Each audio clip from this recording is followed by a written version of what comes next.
Localiza el centroide X barra Y barra del área compuesta. Comenzamos este problema seccionando a esta área compuesta en áreas más sencillas de identificar. En este sentido, yo coloco líneas dentro del área compuesta que me permitan describir áreas más sencillas de calcular en cuanto a sus propiedades de sección de área. Por lo menos aquí se ve en rojo un triángulo rectángulo. Acá en verde se aprecia una especie de rectángulo que puede, de acuerdo al problema, se puede transformar en un cuadrado. Aquí al parecer hay un agujero que tiene una forma circunferencial.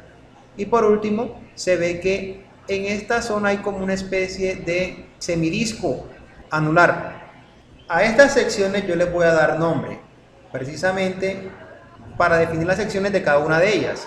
Entonces a esta sección la llamaré 1, la que se refiere al triángulo rectángulo. La sección rectangular la llamaré 2, la sección del agujero la llamaré 3 y por último la sección del semidisco anular la llamaré 4. Acto seguido voy a trazar acá una tabla que comenzará con una columna con el nombre de sección. Seguido a ello colocaré otra columna que llamaré I, otra columna que llamaré X barra Y, una cuarta columna que llamaré Y barra, una quinta columna que denominaré como el producto de AI, X, y por último otra columna adicional que se refiere al producto de AI, Y. Comienzo entonces con esta sección que llamaré 1. Aparentemente se ve que la base de este triángulo tiene un valor de 3 pies y el que se ve especificado en esta cota de acá, pero no se ve muy claramente cuánto es su altura. Si yo utilizo las dimensiones que se ven en esta parte del problema, referidas al disco o al semidisco anular del área compuesta, aprecio que el radio que tiene en su exterior el semidisco anular es de 1.5. Al colocar esta distancia al lado y lado de la periferia de este semidisco anular, noto que esta distancia va a ser igual a 3 pies, la cual si proyecto sobre esta parte del área compuesta equivaldrá de igual manera a la altura que va a poseer mi sección 1. Es conocido que el área de un triángulo es igual al producto de su base por altura y dividido entre 2. Como la base son 3 pies y la altura también son 3 pies, el resultado de esta área aproximadamente es igual a 4.5 pies cuadrados, los cuales se colocarán en esta parte de la hoja.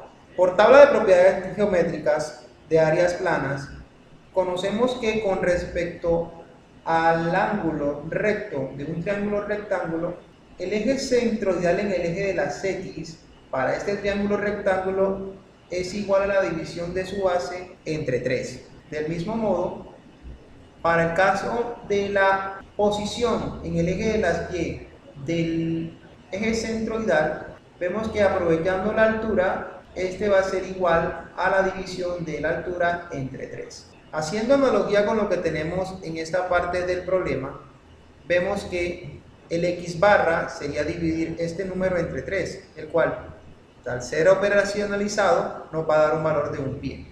Considerando que la distancia desde el origen del problema hacia donde comienza el triángulo rectángulo es de 3 pies, el eje centroidal que va a tener la sección 1 en el eje de las X tiene que tener en cuenta esta distancia de acá, la cual al, digamos que hacer la realización del problema, tendríamos que asumir que a 3 pies se le suma esta relación, 3 pies entre 3.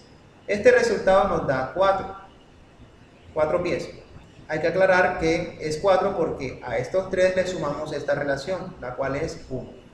En el caso del eje de las Y, la cual parte desde esta zona y termina aproximadamente a 1/3 de la altura con respecto al ángulo recto, notamos que este valor sigue siendo también 1 porque esta altura es de 3 pies y si lo vas a dividir entre 3 te da 1. Como estamos midiendo en este caso al eje de la Y desde el origen, este número sí se va a mantener sin tener en cuenta distancias adicionales. Al hacer las operaciones matemáticas en el caso de la cuarta columna, la cual sugiere que multiplique el AI por el X sub Y de la sección 1, esto nos da aproximadamente la multiplicación de 4 por 4.5, 18 pies cúbicos.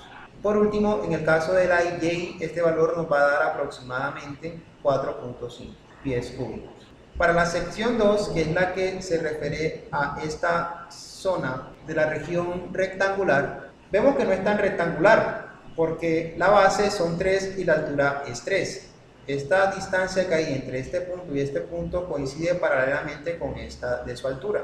En este caso particular, entonces, nos referimos a las propiedades geométricas de un cuadrado. Como todos saben, el cuadrado es un caso especial del rectángulo donde tanto la base como la altura tienen la misma magnitud.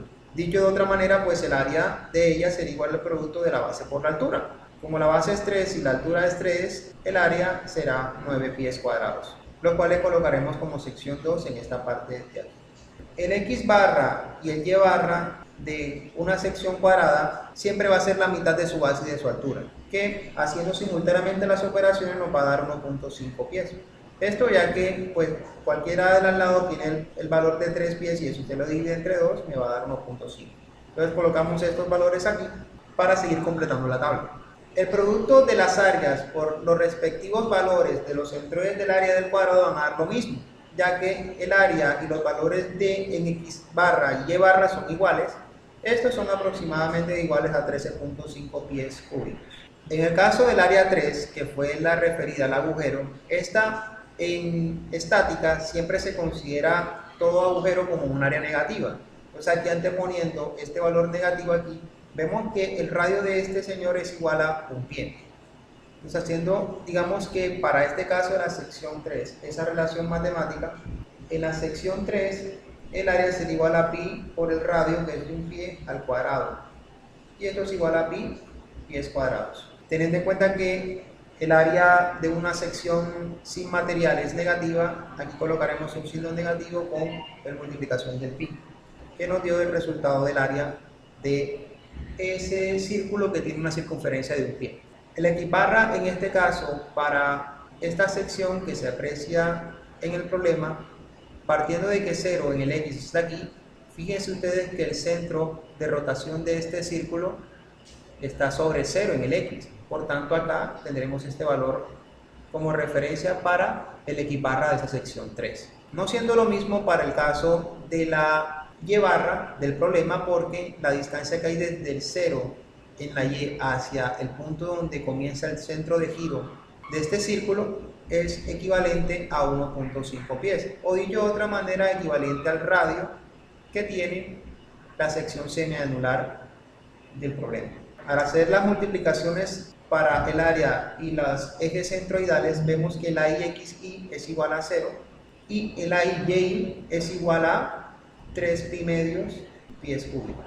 Para la sección 4, el área de la referencia resaltada en amarillo va a ser igual a la diferencia de dos semicírculos con rayos distintos. Entonces en este caso quedaría el área igual a pi medios de la diferencia entre el radio que tenemos acá superior, que es 1.5 pies, todo esto elevado al cuadrado, y restado a 1 pie al cuadrado.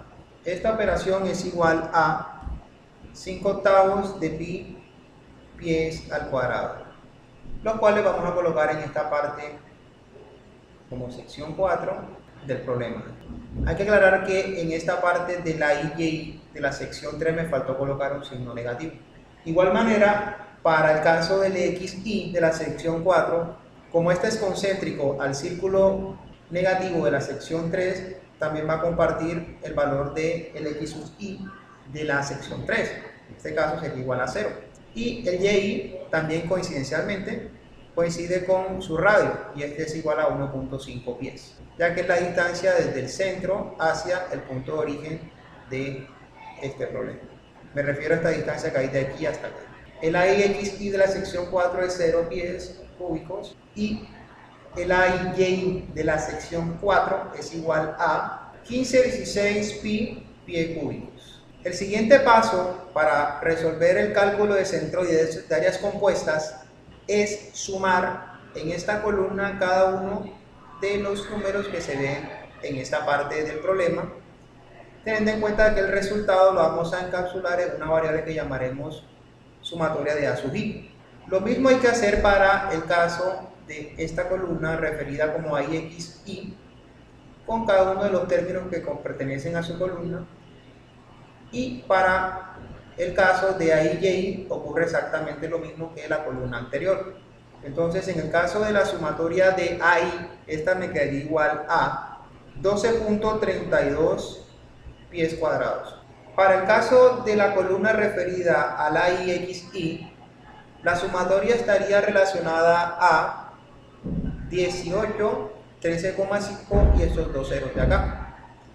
Este resultado es igual a 31,5 pies cúbicos. Por último, la columna AIY nos dice que el resultado es igual a, pues cuando se suman cada uno de los términos que la componen, a 16.23 pies al cubo. Una vez realizado esta parte de la metodología, pasamos a calcular el X barra y Y barra de toda el área compuesta.